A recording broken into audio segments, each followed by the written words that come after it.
Hi, I'm John. I'm from ARO Fluid Power Tech Support, and today we're going to be going over the ARO Flow line of filter regulator lubricators.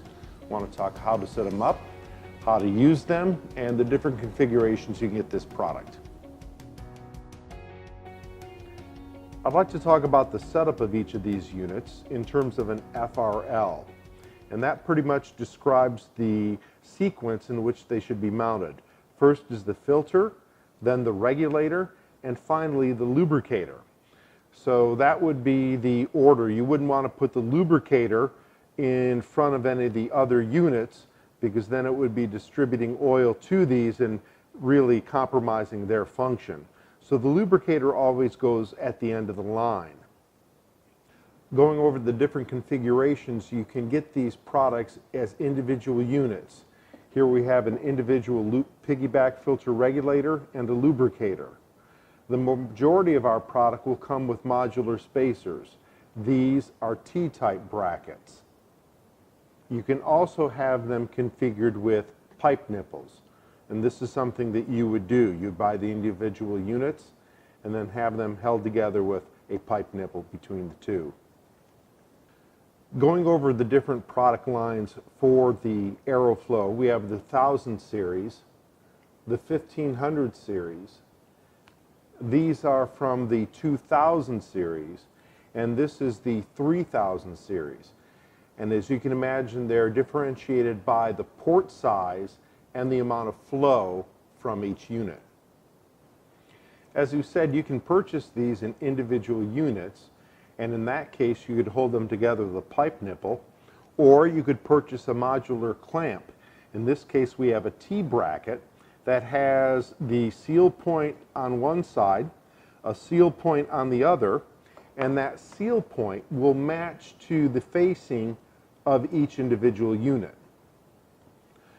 Putting those together requires a little dexterity. It's not too bad. Put one unit in place, and you can see how it will fit inside the T-bracket. The second unit will then also slide into place, and it will be held together. Okay, I've put the piggyback and the lubricator into the T-bracket, and you can see where the seal points are here. Now, lining this up can take a couple minutes, and it may fall apart on you, but what I'd like to do is get it into this place, hold it together with my hand. As you can see, it's sealing everything here, and then push down on the face bracket. Holding it in place, I can then take my Allen wrench and start the screw. And once it's started, then it's easy just to complete it as such. And now I've got an airtight seal between my piggyback filter regulator and my lubricator with the T-bracket. I'd like to talk about the differences in the types of bowls available. This is a polycarbonate bowl with a guard. It's an economical bowl. It's the majority of what we sell, and it's good for a lot of applications. The polycarbonate bowl with a guard will have a maximum air inlet to the unit of 150 psi. If you have an application where there may be aerosol or chemicals in the atmosphere that could attack the polycarbonate, you can go, for instance, to this, which is a metal bowl with a sight glass. The sight glass will allow you to see how much lubrication is still in the oiler or how much water is collected in the filter. This permits a maximum air inlet of 250 psi. It also is better in applications where, again, there's going to be an aerosol or something in the atmosphere that could attack the polycarbonate, and it's also more durable than the polycarbonate. This unit has a manual drain, which will be similar to the Schrader valve in the tire of your car. Under pressure, you will push the valve to the side, which will expel the water and debris from the filter. This unit has an auto drain, and as the water accumulates within the bowl, at a certain point it will lift the filter element, the drain, and permit the water and debris to be expelled from the filter. And as you can see, it has a threaded drain port, so I could actually put an adapter to this and run the water away from the application instead of just allowing it to spray onto the shop floor.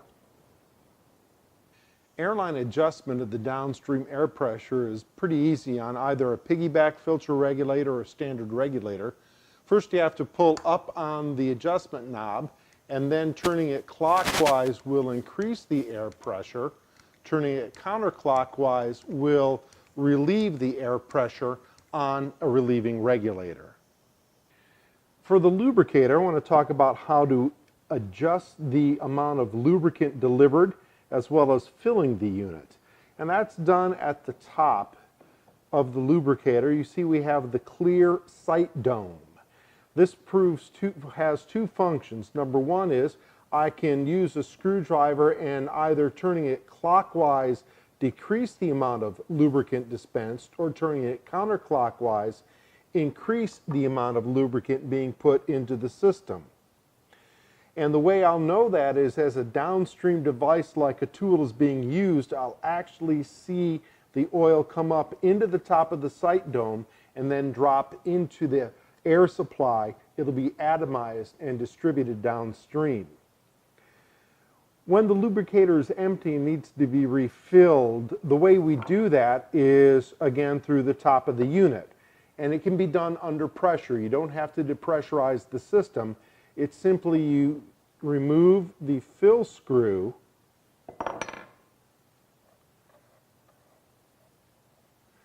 you're able to put more lubricant into the bowl and then put this back in place and tighten it, and you filled the bowl. You don't have to empty the system and remove the bowl to fill it. It can be done through the top of the unit while the system is still pressurized. Another aspect of the lubricator in terms of the sight dome, we do offer a kit for a replacement sight dome in case it gets damaged or is broken. You can replace the entire unit using the sight dome kit. If you have any of these and have questions, you can call tech support at 800-495-0276. Thanks.